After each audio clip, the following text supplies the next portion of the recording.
My landlord tried to evict me over a noise complaint on a night I wasn't even home. The warning was taped to my door like a parking ticket. Final notice. Final. I'm Daniel. I'm 23. I work night shifts at a hospital sterilizing equipment, which means the loudest thing I owned was an electric toothbrush. The complaint said there had been repeated late-night disturbances and multiple neighbor reports. The timestamp was 1:12 a.m. I was clocked in at work at 1:12 a.m., wearing scrubs and counting surgical trays. I took a photo of the notice and emailed my landlord. No response. I called, straight to voicemail. 2 days later, another paper appeared, proceeding with eviction. No conversation, no verification, just paper. The worst part wasn't the threat of losing my apartment. It was the neighbors avoiding eye contact in the hallway, like I'd been throwing parties every night instead of microwaving noodles and going to sleep by 10. I pulled my work logs, badge scans, even security camera screenshots from the hospital lobby showing me entering and leaving on the dates listed. I printed everything and slid it under the landlord's office door. Silence. A week passed, then a court date arrived in the mail. I remember sitting on my tiny couch, staring at the envelope, calculating how many extra shifts I'd need if I had to move. I didn't have family nearby. I didn't have savings beyond a few months of rent. What I did have was a folder full of timestamps and a stubborn streak I didn't know existed until that moment. Court day came. The landlord showed up with a stack of generic complaint forms. I showed up with a binder organized by date, highlighted badge logs, supervisor letters, and a spreadsheet correlating every alleged disturbance with my work schedule. The judge flipped through my pages for less than a minute before looking over his glasses and asking the landlord a single question. Did you verify any of this? He hadn't. Case dismissed. I walked out relieved, but strangely energized. For the first time,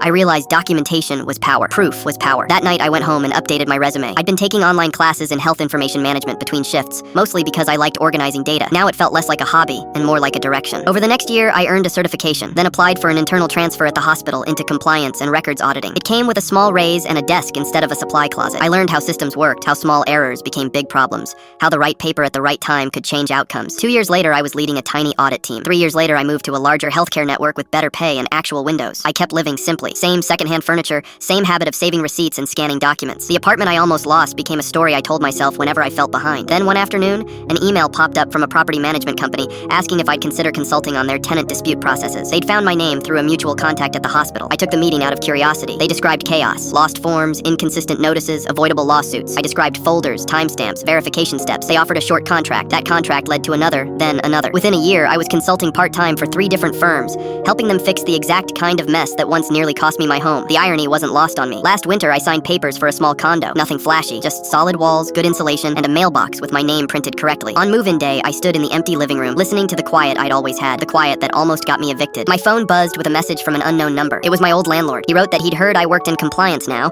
and asked if I could take a quick look at some of his new lease templates. I stared at the message for a long moment. Years earlier, I'd slipped evidence under his door and waited. Now he was the one asking for review. I replied politely with my consulting rate and availability. He never responded. That was fine. This was never about getting even. It was about understanding that the moment someone labels you without checking the facts, you have 2 options: argue with the label or build a life so organized, so grounded in proof that labels slide off.